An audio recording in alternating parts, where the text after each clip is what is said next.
Bimbi gagawing magtrabaho para lamang matulungan ang kanyang ina sa gastusin sa ospital na si Kris Aquino. And bago tayo magpatuloy mga kaibigan, huwag niyong kalimutan mag-like and subscribe and always hit the notification bell. Maraming salamat po. Alam naman po natin na lumalaki na ang bills ni Kris Aquino ngayon sa ospital, at kahit nga po itong si James Yap ay nagbigay na rin po ng tulong kay Kris Aquino, pero hindi naman lahat susuportahan.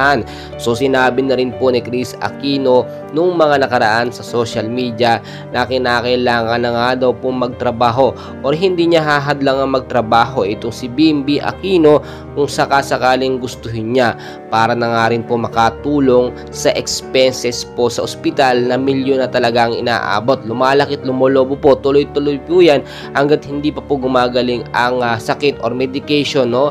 Tuloy-tuloy ang medication nitong si Kris Aquino. Sa pagkakataong ito, marami naman ang natuwa sa decision nga po ni Bimbi na gustuhing magtrabaho para sa kanyang ina na si Kris Aquino.